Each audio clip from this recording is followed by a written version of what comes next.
It seems forever we've been waiting for the Sons of Behemat to come out. We saw them briefly teased at the end of last year in a cryptic post on Warhammer Community, and saw a couple of the trailers over lockdown.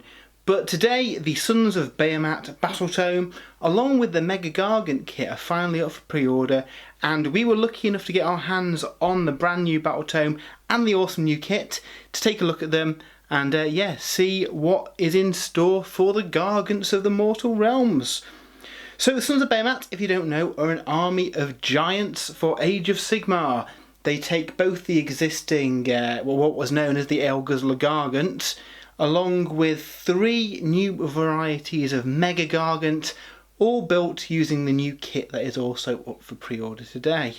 And yeah, the Battletome is out to bring together all the lore and the rules for them, allowing you to use them in your games of Age of Sigmar, and also allowing you to take varieties of them as allies for any other race in Age of Sigmar, which is really exciting.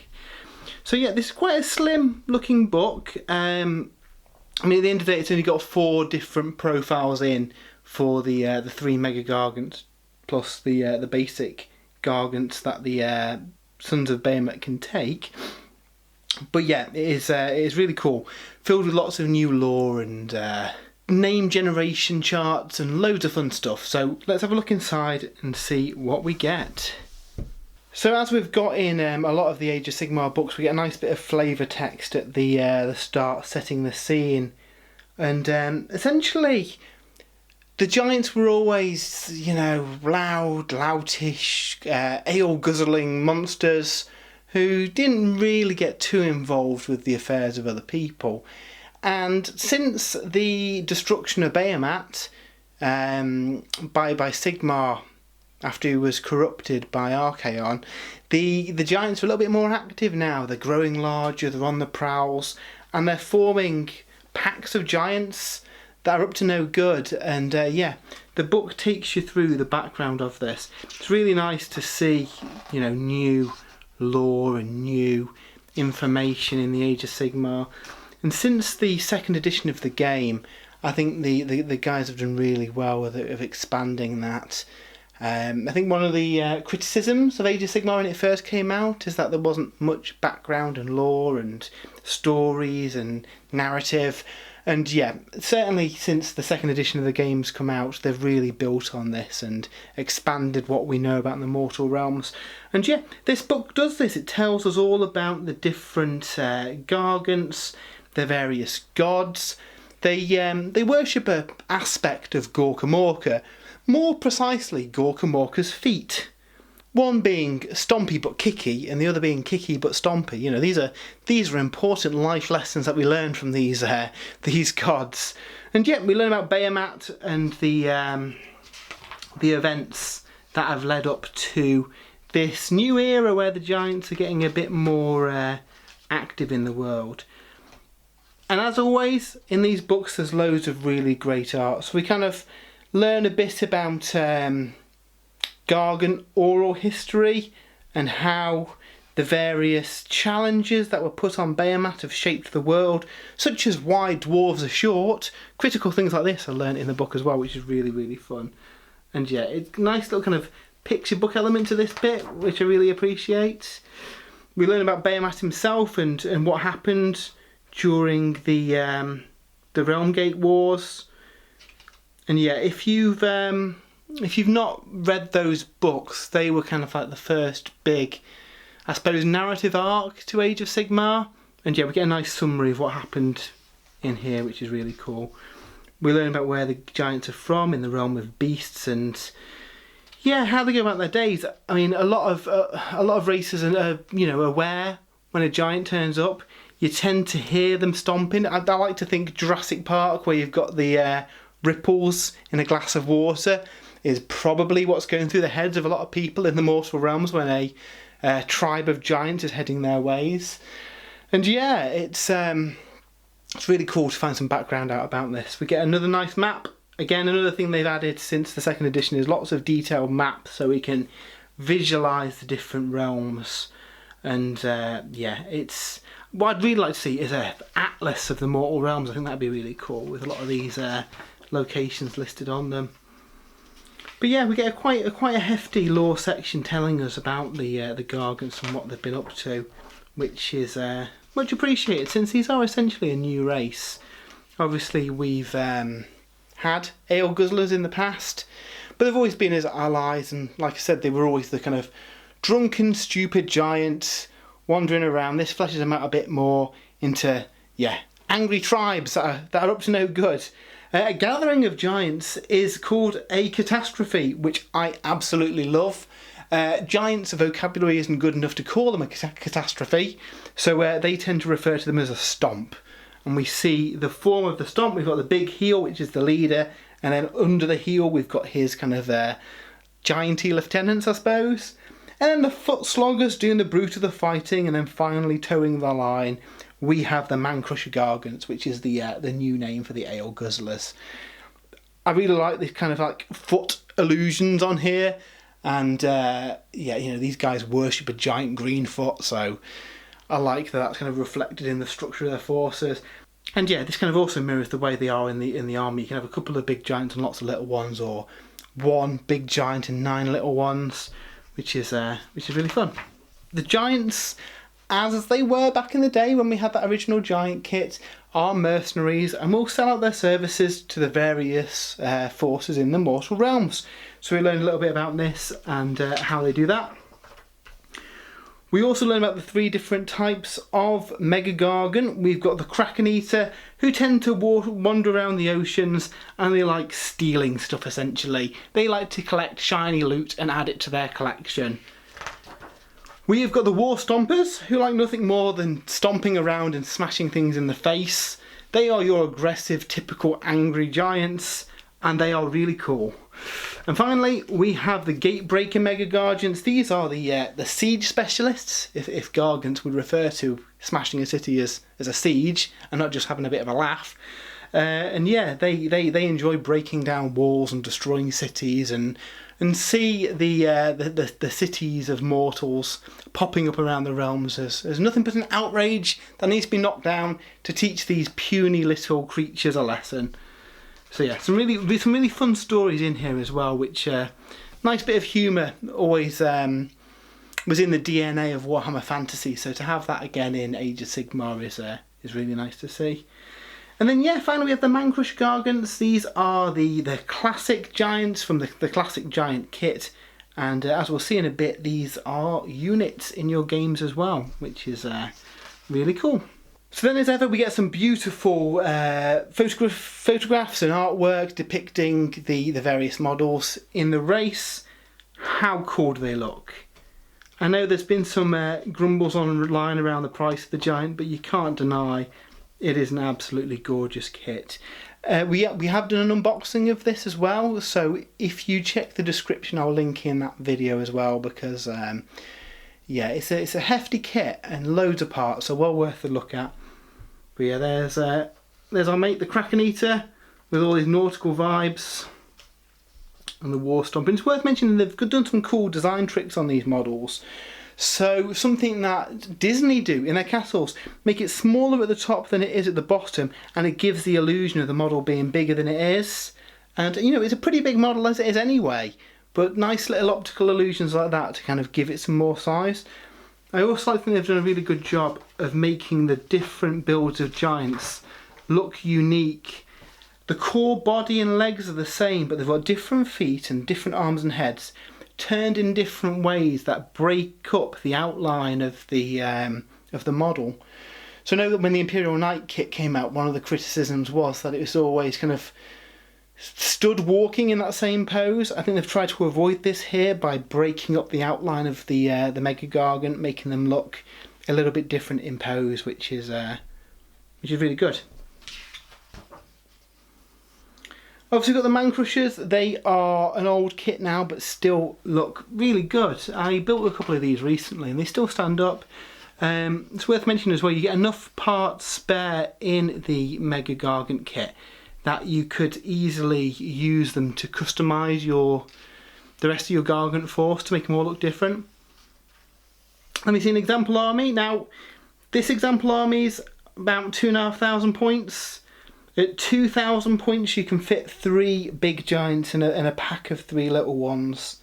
But yeah, these guys are sure going to look impressive on the table, stomping around the battlefield. So yeah, as we've seen in a lot of recent army books, we get lots of painting guides, which is really appreciated. So ways of painting dark flesh, different flesh colour variants, how to paint some rather scabby looking toenails, which I'm sure you want to do on your Kraken Eaters because they're wading around in water all day. And yeah, nice little guides on how to do all the details on them.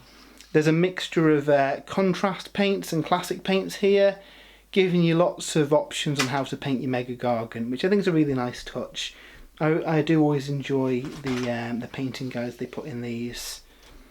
If only for reference material as well, so you can see, you know, the schemes that they've used and trying to replicate it yourself. So I really do like that. The classic Gargant kit, while it does have a lot of parts, you could have up to 9 Gargants in a Sons of Behemat army. So to mix up those classic man crushers, it also gives you some ideas on how to convert them. So how to make a cow flail, put a peg leg on one of your guys, maybe you've got a Kraken Eater and you want a nautical themed army. So yeah, lots of ideas to customise them up and make your potentially 9 man crusher strong force varied, which is really cool. And like I say, combined with the parts out of the Mega-Gargant kit, you could probably make lots of different looking giants. So yeah, onto the main rules themselves. I know a lot of people have been eager to see what the deal is for the Sons of Behemat. So yes, they are their own allegiance, and they do have their own allegiance abilities. We've seen might makes right. Well, the Sons of Behemat have mighter makes righter. So all man crushers count as 10 models for the purposes of objectives, and Mega-Gargants count as 20 models. So this means that you know, you're more likely to be able to take those objectives when you've got a giant stood on it.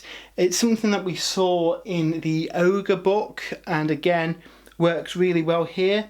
I do wonder if in the future, maybe in, you know, a 3rd edition, that we'll see this apply to all big monsters to make them you know, more worth it in your army list for trying to contest objectives. And there's ways in the book to actually get these numbers higher as well, so they count as more. So yeah, that gives them a big advantage. It means that they're not just going to get flooded by bodies and lose out on the objectives that way. It gives them a fighting chance. So I think that's a really good rule and needed for the army. You also get a shooting attack. So in your shooting phase, you can pick 1 friendly Man Crusher Gargant unit, and don't forget these guys can come in up to units of 3, and they can make a shooting attack. And it's a really good shooting attack as well. 18-inch range, D3 attacks each, so that's 3d3 and a 4 unit of 4. 4 unit of 3, sorry. They're only hitting on 4s, but they're wounding on 3s, -1 rend and D3 damage is certainly going to soften up any target that you throw them at. So that's really cool. I do like that rule and think it's gives you something to do in the shooting phase as well. Though that said, a lot of the giants do have their own shooting attack on the Mega-Gargant as well, so there is stuff to do in every phase, which is nice to see. When you create your Sons of Behemat force, you have to dedicate it to one of 3 different types of tribe. Now this is determined on the type of giant that your leader is. So you do have to take a Mega-Gargant in a Sons of Behemat force. You can't just take man-eaters. So yeah, and there's, you know, you can take three Mega-Gargants you want to and fill up with little ones. As we look later on at some of the different options available, I think some of these tribes favour 1 giant with 9 little ones. Equally, I think there is an argument to be made for having 1 of each just for looking cool as well. So if your general is a Kraken Eater, it has to be part of the Taker tribe. If it's a War Stomper, it has to be part of the Stomper tribe. And if it's a Gatebreaker, it is part of the Breaker tribe. So each of these different tribes have unique abilities that apply just to that tribe. So if you're in a Taker tribe, you get the Get Rid of Them rule, which increases the number of models that each giant counts as. So Man Crushers then count as 15 models, and Mega-Gargants count as 30 models, meaning that Taker tribes can really push on these objectives. And you know, a unit of 3 man crushers is worth 45 models. You're going to need a big unit to take that objective off them, which is really cool. It means that there's a good old scrap over the objectives as well, which, you know, the giants are going to appreciate. They also get the more stuff in me collection rule. So whenever you slay an enemy with an artifact of power, you can immediately roll for a triumph on the triumph table. So obviously these are all in the main rule book. And if you're playing an army that's got a few artifacts in it, you could rack up a couple of triumphs here, which could make all the difference in those important fights. So quite like this rule. I always forget triumphs, so I'm going to have to make myself some little cheat sheet or cards that I can give myself when I slay these characters holding them. So that's pretty cool. Each tribe has their own unique command traits and artifacts of power as well. So for the Taker tribe, we've got Monstrously Tough. The general has a wounds characteristic of 40 rather than 35, so that is really good. I mean, 35 wounds is going to take some chewing through anyway, 40 wounds even more so. So that's pretty good. We've got Old and Gnarly. You can re-roll save rolls of 1 for attacks that target the general. So basically built-in Mystic Shield for your general all the time. Again, pretty good choice. We've got Louder Than Words. Attack 1 to the attacks characteristic of the Shipwrecker War Club, so extra attacks, you know, to get through extra damage is a good option. Not sure it's the best option there, but yeah, certainly can increase the damage output of this Gargant. Strong Right Foot. When you use the general's Get Off Me Land ability to kick an objective marker, you can roll 3d6 instead of 2d6. So as we'll see in the profiles later on, the Kraken Eater can actually kick objectives around the battlefield, so this command trait lets them kick it a little bit further, so that's pretty cool. We've got Very Acquisitive. Now this is pretty good. You can take 2 artifacts of power rather than 1, and the general can be equipped with 2. So if there's one of these that you're not too keen on, you could take that and double up on your artifacts, so I think that might be something people go for, personally. And then Extremely Intimidating, subtract 1 to hit for hit rolls that target the model within 3 inches. If that was subtract 1 from all hit rolls, I think that'd be a no-brainer. Obviously this doesn't affect the shooting though, it's just close combat. Shooting, I think, is going to be the main weakness of this army, because a lot of you know, ranged heavy armies will be able to ping those wounds off these giants, but certainly -1 to hit in the fight phase is pretty good as well. So onto the artifacts, we've got the Jaws of the Megalodon. So this is pretty good.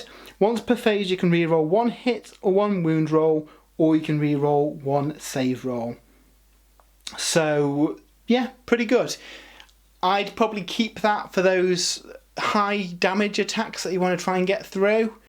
But yeah, give you some options there, especially with the save rolls as well. You could you know, use that to save your skin potentially. We've got the Walloping Tentacle. At the start of the combat phase, you pick 1 enemy hero within 3 inches of the bearer and roll a die. On a 4+, that hero suffers a mortal wound, and you can re-roll hits of 1 for attacks that target that hero until that phase. So that's pretty situational in that it only activates on a 4+, and it's only against heroes. I suppose if the role of that giant is to go killing heroes, then by all means go for that one. I'm not sure it's the best one on the list though. The Jar of Bernie Grog. Once per battle at the start of the combat phase, you can pick 1 enemy unit within 3 inches of the bearer and roll a dice. On a 2+, the unit suffers D3 mortal wounds, and until the end of the phase you can re-roll wound rolls for attacks made by friendly Gargants that target the unit. On a 1, the bearer suffers D3 mortal wounds. So again, this is pretty good. If you've got a tough target you want to try and get through, and you've got a lot of Gargants on it, you can pop that on a 2+, will take D3 mortal wounds, and then letting all Gargants re-roll the wounds is pretty good. A lot of the abilities in this book tend to just refer to giants of the same type, or Man-Crusher Gargants, we'll see in some of the other ones. So that this one lets all Gargants do it's pretty good. Obviously you've got a risk on a 1, you're going to take some mortal wounds yourself, but I suppose that's a gamble you're going to have to take with the Mega-Gargants. So we've got Net of the Beast Rearer. At the start of the combat phase, you can pick 1 any monster within 3 inches of the bearer and roll a dice. On a 4+ until the end of the phase, Subtract 1 from hit rolls for attacks made by that monster, and you can add 1 to hit rolls for attacks that target the monster.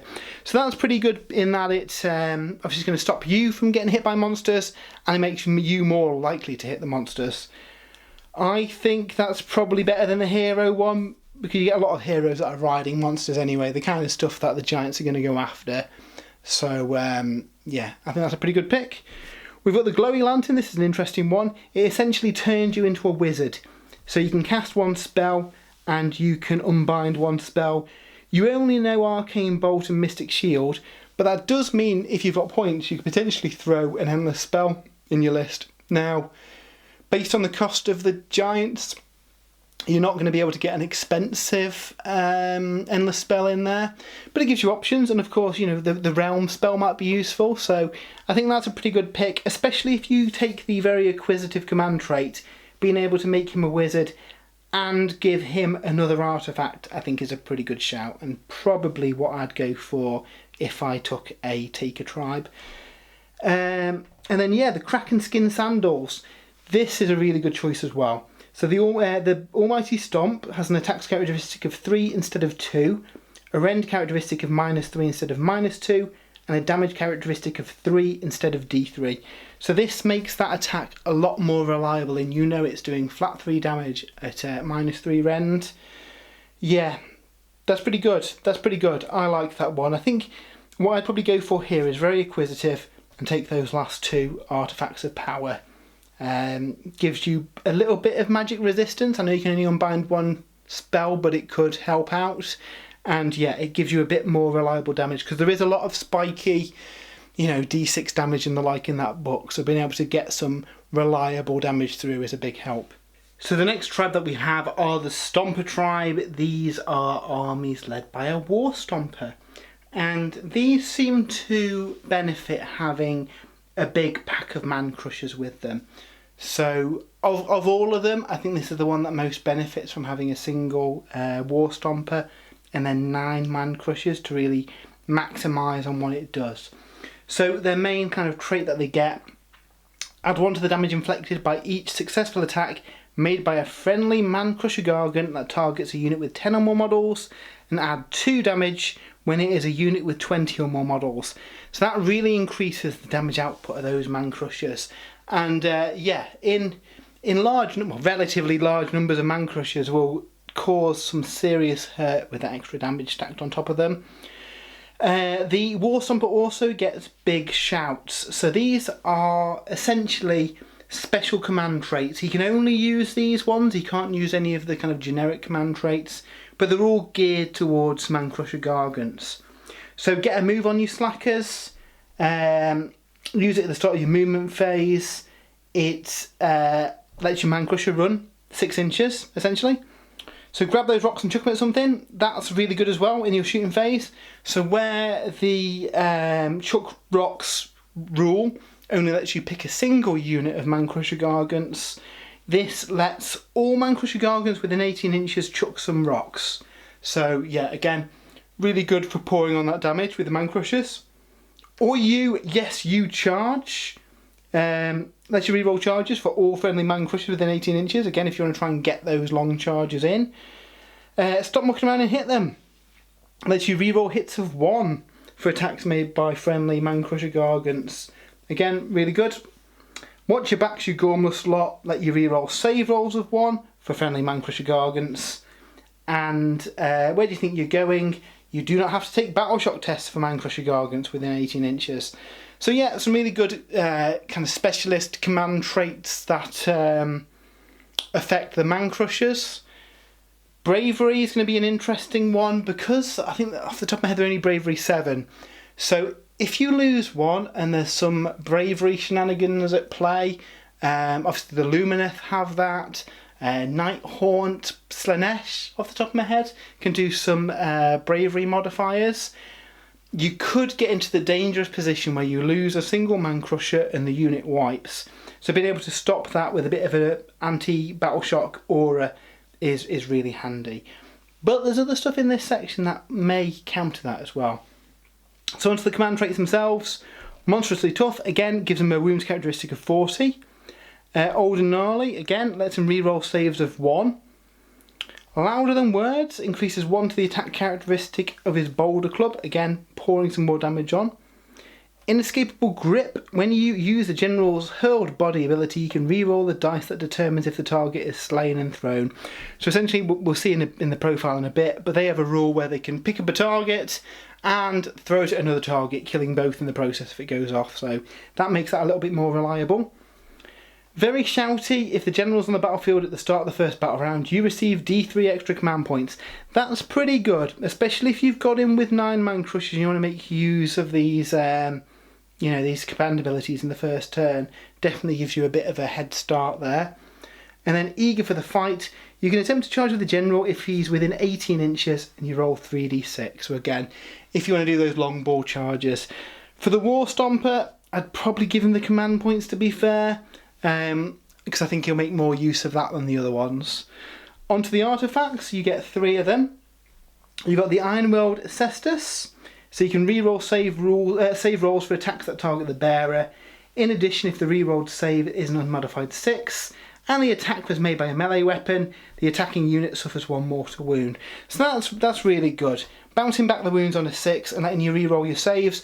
You've only got a 4+ save as a Gargant, so giving you a little bit more survivability is a really good shout in my book. Speaking of survivability, we've also got the Club of the First Oak. In your hero phase, you heal a wound. And in addition, if the bearer is slain, you roll the dice. On a 4+, the wound or mortal wound is negated, the bearer is not slain, and any excess damage is negated.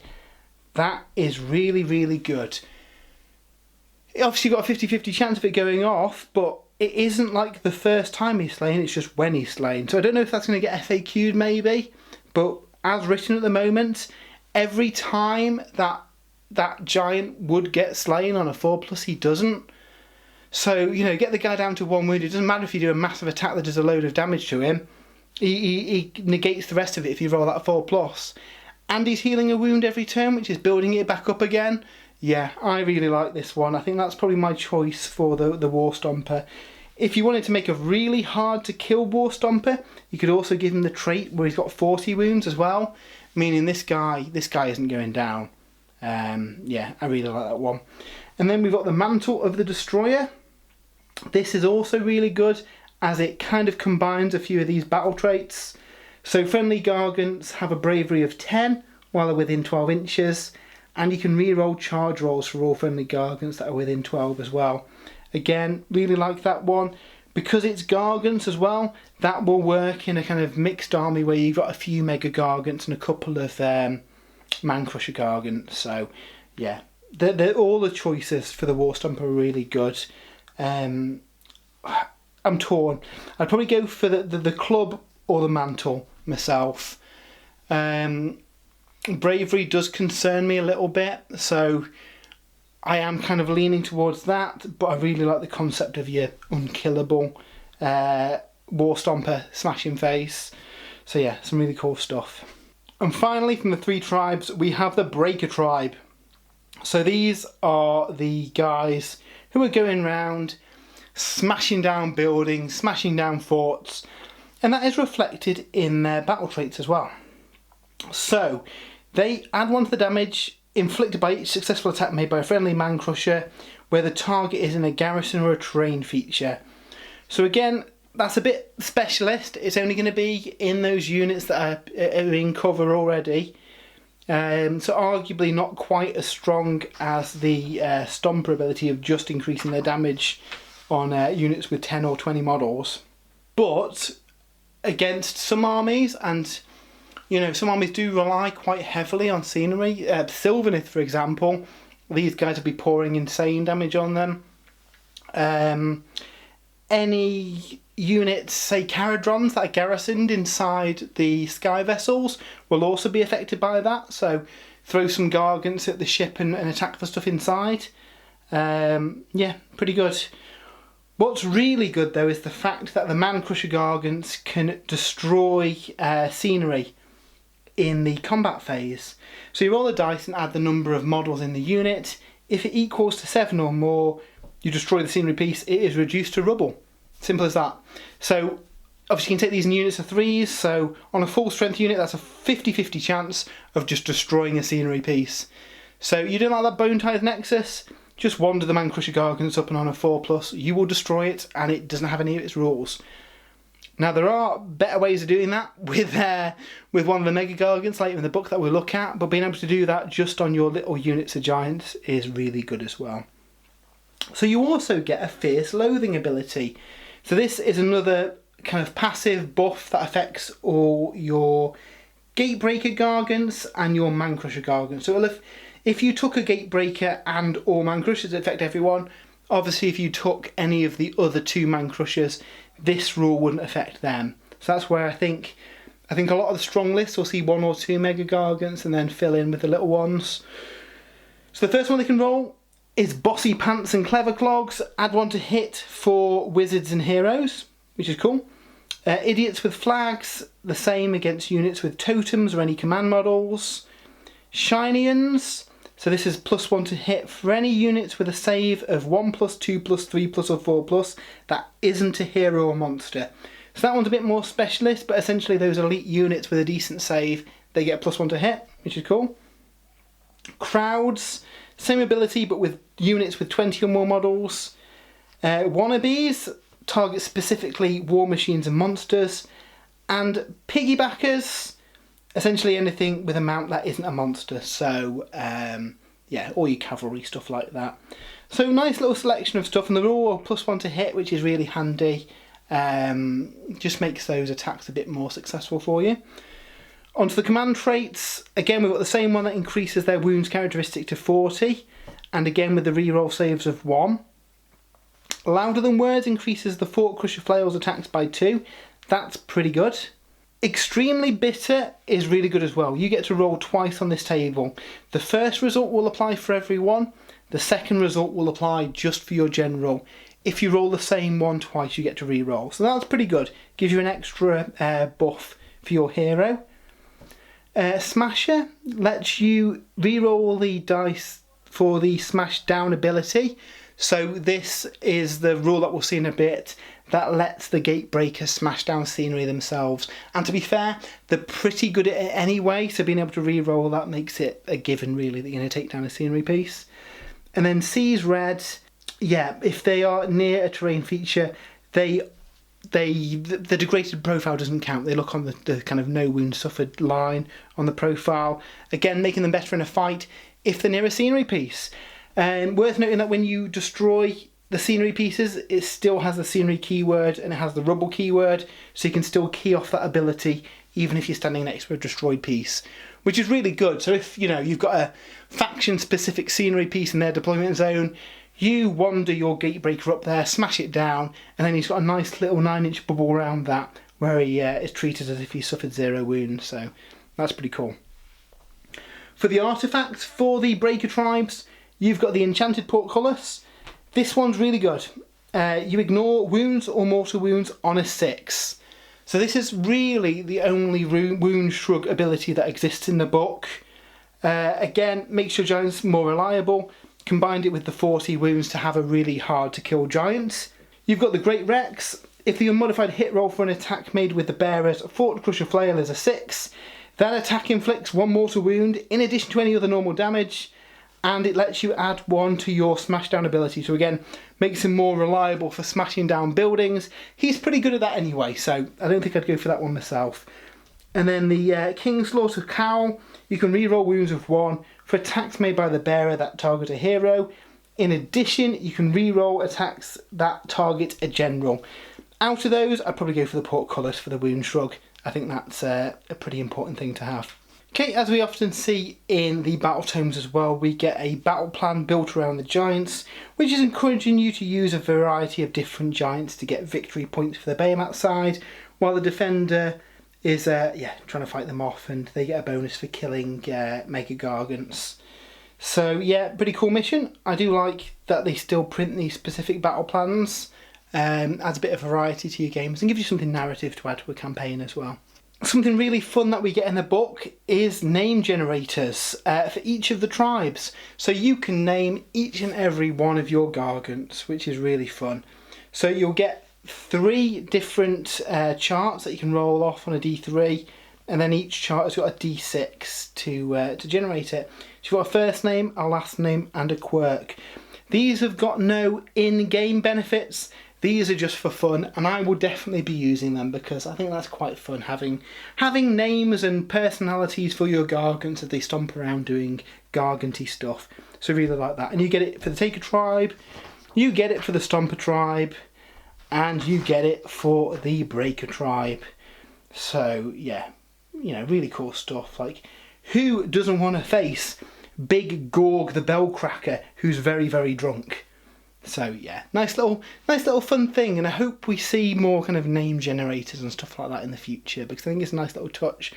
Especially if, you know, maybe in the future Age of Sigmar picks up some of the narrative stuff from Crusade for 40k. I think this is a nice little start for that kind of content. So it's not just the Sons of Behemat who can take Mega-Gargants. Any force in the game can take a Mega-Gargant as a mercenary. So there's a couple of restrictions. You can only include 1 Mega-Gargant mercenary in your army.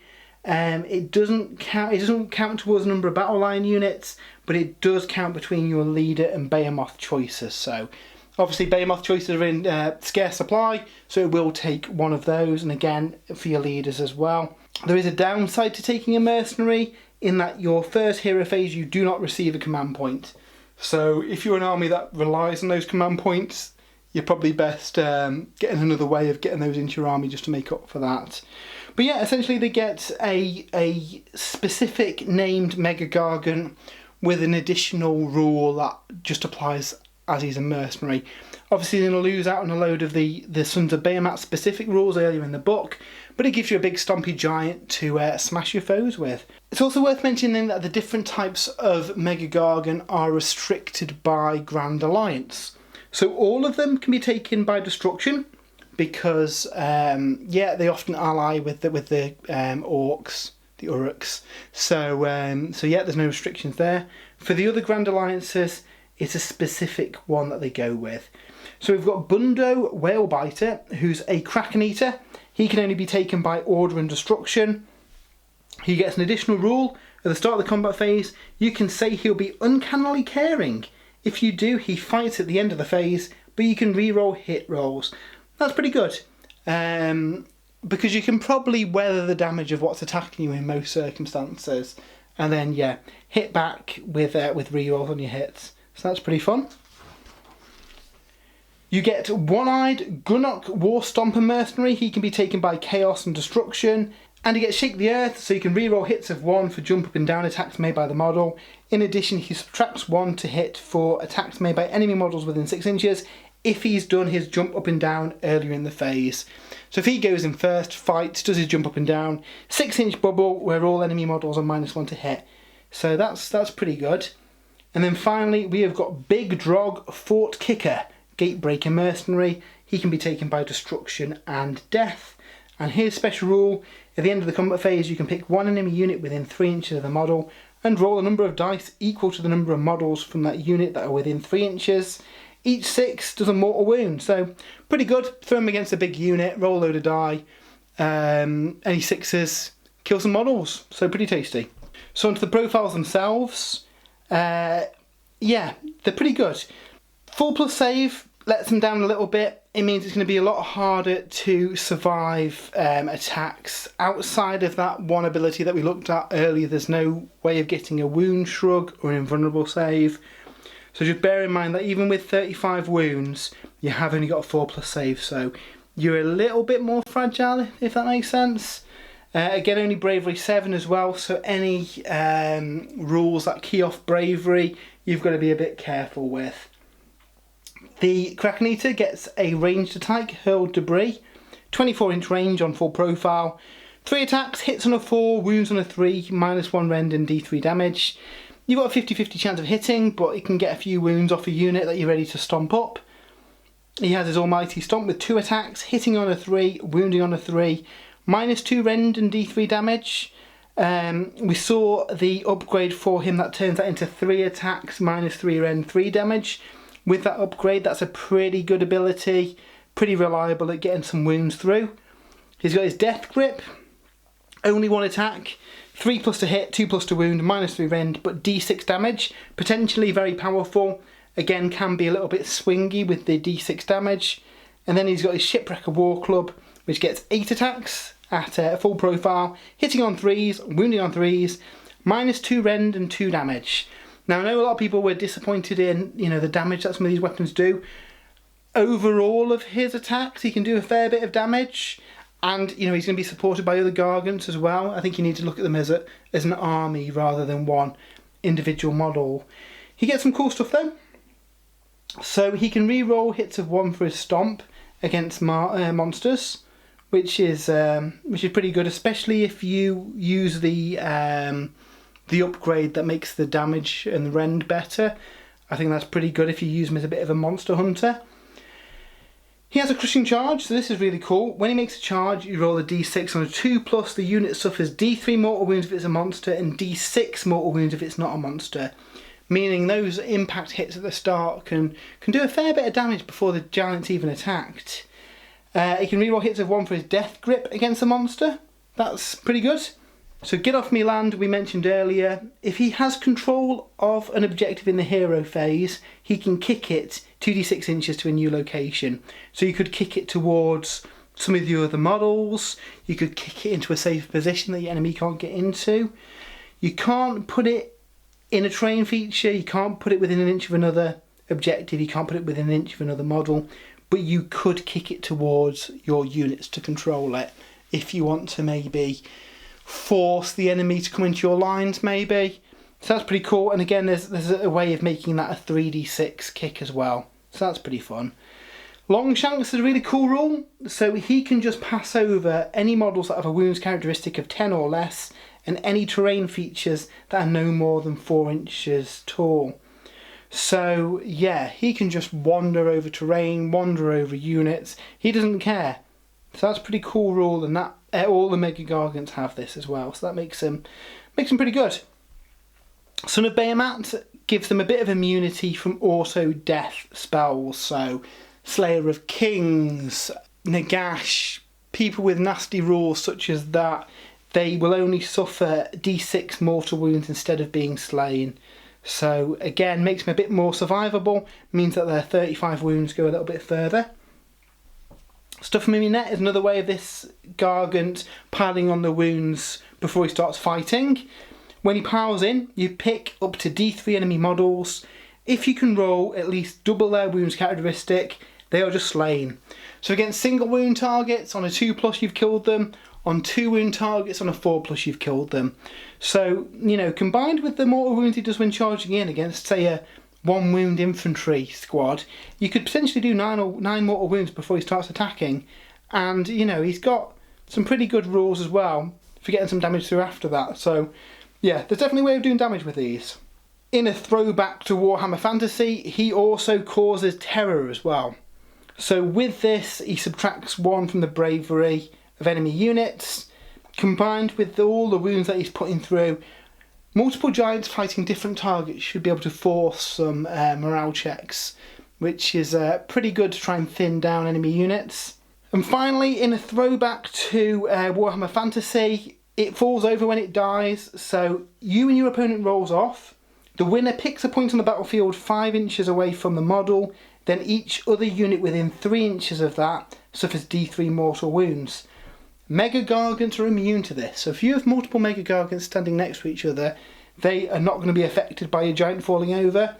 Worth mentioning that your normal Gargants will get affected by that, so just be careful with your placements if you've got a unit of 3 giants near a Mega-Gargant, because they will get hit by those wounds if it falls over.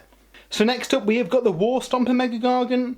A lot of his rules are the same as the Kraken Eater, so I'll just point out the ones that are different. So he's got an almighty jump. This lets him reroll hits of 1 for his jump up and down attack unless the target's a monster.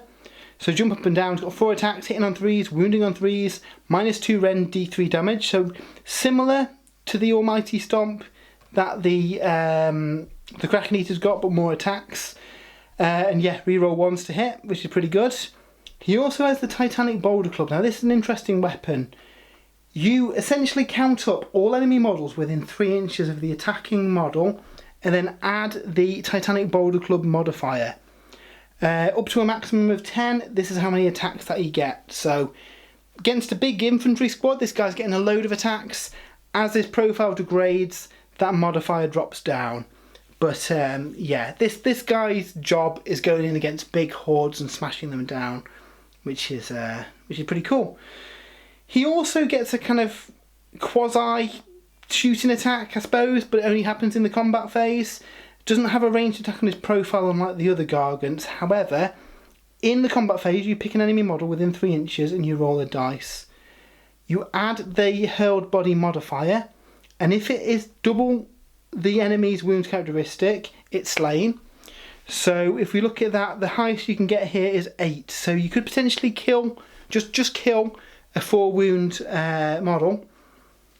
On a 4+, you can then throw it at another enemy unit within 12 inches, and they take a number of mortal wounds equal to the wounds characteristic of the slain model. So in that example, if you slayed that model with 4 wounds, you roll a dice on a 4+, you can immediately cause 4 mortal wounds to another unit within 12 inches. So yeah, that's pretty cool. It can be the same unit as well, so you could just throw it down at the guys that you're fighting. Again, they've all got little ways of doing some little wounds before they start fighting. Again, he's got the charge as well that the other Gargant's got. So yeah, this guy looks pretty good. Load of attacks with the Boulder Club. Really like this guy. We then have the Gatebreaker Mega-Gargant. Again, we'll just really touch on the stuff that's different with this guy. So smash down. Add 1 to the damage inflicted by each successful attack made by the model that targets a unit in a garrison or a terrain feature. Now we're doing quite a lot of damage with these anyway, including the flail. It only hits on a 4, but it gets 10 attacks at its top profile. You could be doing 4 damage with each of those on a unit in a terrain piece. So again, against some armies, you're doing quite a lot of damage there. Also, at the end of the combat phase, he can smash down a terrain piece. If you look at the degrading chart there, starts on a 2+, and essentially, if he can roll that, the scenery is destroyed and the keywords are just replaced with scenery and rubble. So yeah, all those frustrating enemy scenery pieces, just smash him down with this guy, it'll be fine. So yeah, really like that. It's pretty cool and adds a bit of a threat to those armies. You know, like, I don't know what Sylvaneth are going to do against this guy, because he'll just go up and smash down the wildwoods while doing a ton of damage to anything hiding in the wildwoods. Yeah, really like him. He also gets a ranged attack with his hurled boulder. It's only 1 attack, but it can do 4 damage with -3 rend, so pretty good. I quite like this guy. All the different giants have got different perks to them, so I suppose it's a choice of picking which Mega-Gargant is the best for that situation. And finally we have the Man-Crusher Gargant. So these are the old ale guzzlers. They can be taken in units of 3, which makes them pretty good. They've had a bit of a tweak to their profile as well. So they have a single headbutt attack, hits on a 4, wounds on a 3, -3 rend, does 4 damage, which is pretty good. Massive Club starts with 10 attacks, hitting on a 3, wounding on a 3, -1 rend. It only does 1 damage, however, as we've seen in the book, there are ways to up the damage output of these as well, making them a lot more dependable. And then he gets a single Mighty Kick, again hitting on a 3, wounding on a 3, -2 rend and D3 damage. A unit of 3 of these will have, 36 wounds, be able to put a fair bit of damage out, especially if you have the tribe that increases Man-Crusher damage against big units. I think they'll be pretty good with that. They've got the Keep Up rule, so even if they ran and they're within 12 inches of a Mega-Gargant, they can always attempt to charge. So because they're a little bit slower, they're 8 inches rather than 12 inches on a Mega-Gargant, because they're a little bit slower, little rule lets them run up to them and keep up with the Mega-Gargants in a charge, which is pretty good. They also do get to do their own kind of impact hit ability using their stomping charge stat on the profile. So essentially, once you complete a charge, you roll a dice for each of them. If you beat your stomping charge profile, the unit suffers D3 mortal wounds. So again, a unit of 3 of these could cause, on full profile, 3 2+s to cause 3 D3 mortal wounds, before you've even attacked, which will soften up a target, which is good. And then again, when they pile in, if they can roll double a model's wounds characteristic, it's slain. And again, you've got 3 of these guys, so you could kill another 3 models there, which is pretty good. Again, they fall over, but other Gargants are immune to them falling, so these guys will be hit by the bigger ones, but nobody will be hit by them. So yeah, pretty good. I quite like the Man Crushers. I do think a War Stomper and 9 Man Crushers might be a strong list. We'll have a quick look at the points profiles in the back. These are the same as in the General's Handbook this year. Man Crushers, minimum size of 1, maximum size of 3, 180 points for 1, 480 points for a maxed unit. They are a Behemoth. In the Sons of Behemat army, they are battle line, they lose the Behemoth keyword, and a full-size unit counts as 3 battle line units. Which means if you want to have one of each of the Mega-Gargants, you can do. So you'd have 3 Mega-Gargants plus a unit of Man Crushers, and that will count as all your battle line, which is a really cool way of doing it. Now, for points, you're better off taking them in 3s. For bravery, arguably you'd probably be better off in 1s. However, in units of 3, they key off the throw rule, where they all get to make their throwing attacks. So I think you're just going to have to be careful with bravery. Again, if you take the War Stomper, you've got the ability to give them Bravery 10, which does negate a little bit of that potential of losing another giant on a failed bravery check. The Gate Breaker is 490 points, as is the Kraken Eater, and the War Stomper comes out a little bit cheaper at 480. They cannot be allied with anyone, but obviously you can take a Mercenary Mega-Gargant for any other army. So yeah, I'm looking forward to playing some games with these. Obviously, we've only had this book a couple of days. I haven't had the chance to get the Mega-Gargants on the table yet. I think they're probably going to struggle against shooting heavy armies.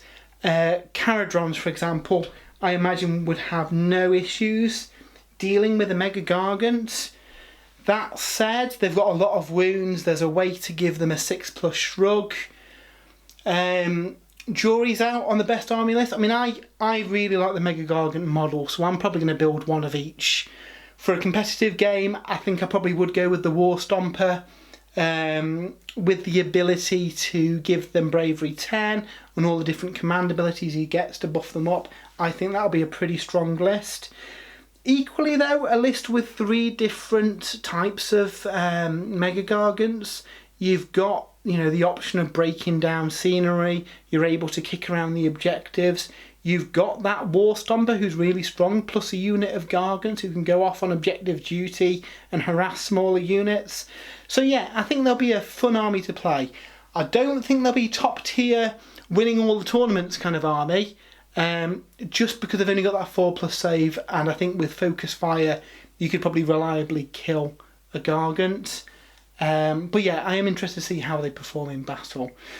So yeah, that is our look at the Sons of Behemat Battletome. We have also got another video on the unboxing of the Mega-Gargant kit, and I'm currently putting together a bit of a painting guide as well to show how I've painted up the Mega-Gargant. Big thanks to Games Workshop for providing us with the Battletome and the Mega-Gargant for this review. We are looking to do a video as well, a battle report showing how they perform in their first outing. So yeah, I hope you've enjoyed this. If you don't already, it'd be great if you could subscribe to get notified when we do put out new videos. We do aim to have a video out every week covering the latest releases, and we are also filming battle reports and unboxings and stuff like that. So yeah, stay tuned and we'll see you real soon.